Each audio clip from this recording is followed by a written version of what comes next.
what do you think you've learned in terms of lessons from your interactions with Ivan and with his organization? I learned that philanthropy is structured in a way that reinforces white supremacy culture, and that it's part of the challenge we face as people who want to have a progressive movement to get rid of mass incarceration. Um, Ivan's inability to attract and secure and deploy resources to align with his vision is problematic. And I think it's because philanthropy is structured in a way that mimics the very systems of oppression that they say that they oppose and that they're trying to dismantle. I've worked in corporate America before. I own a couple of businesses now. I spend a lot of time with people who are doing for-profit work. I understand what those dynamics look like, and I see them replicated. I see philanthropy asking for the perfect poster child to be able to do the work, the person who sort of is cleaned up nicely, and the person who is articulate. And I mean, I saw it all through my career also, but Ivan is in the deep end of the pool. And if we don't do work in the deep end of the pool, good luck with everything else. I mean, think about it. If we can make the case that someone like Ivan should be in leadership, if we can make the case that someone like Ivan shouldn't be in a cage, then everything else becomes low hanging fruit.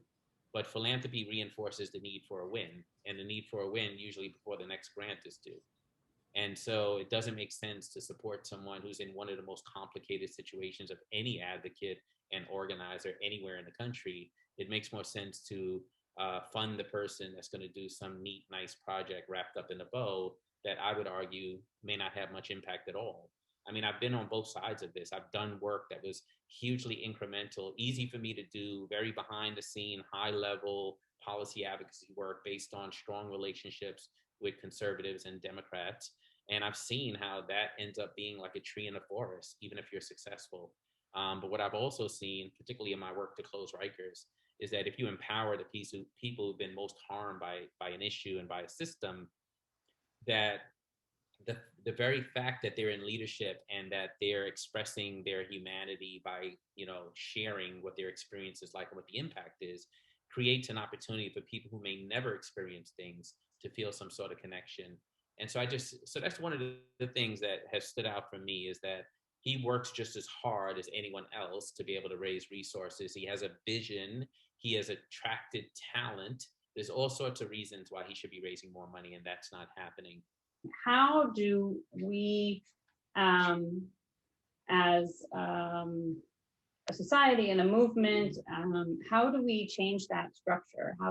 Where do we apply pressure, and what sort of changes do we demand? Yeah, I think we need leaders to emerge who are truth tellers and who have a moral imperative to make the case that I just made, or their version of it. I think by definition, you don't bite the hand that feeds you. I think that people learn quickly where power lives and how close they can get to the edge. I think my ability to say out loud what I just said to you, I would not have said what I just said to you 10 years ago. I just wouldn't have said it. I would have known. I would have been like, my whole life, my livelihood, my income, everything is tied to the ability to raise money. Mm-hmm. That has dissipated for me over the years, particularly because as soon as I wanted to do something really ambitious, like shut down Rikers, I quickly realized the incestuous relationship between foundation people and decision makers, policymakers, government people. People often go in and out of government, in and out of philanthropy, in and out of nonprofit, in and out of corporate. They're the very same people. And sometimes those relationships are so intertwined. I mean, I had George Soros's foundation tell me they wouldn't fund any of my work because they supported Mayor de Blasio in his campaign to be mayor.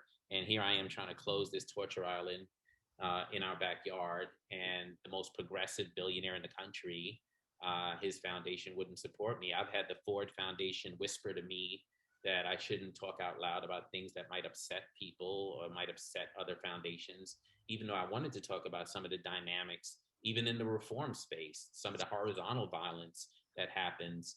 So again, I would argue that in some ways, whether deliberate or not, philanthropy has actually become part of the problem. And in some ways, I, as an advocate, I long for days when people like Malcolm X and Martin Luther King were doing this sort of work, and maybe I'm romanticizing it, but the fact that they didn't have to write a grant every 12 months and hope to get funded must have been pretty liberating. I'm sure they had other challenges.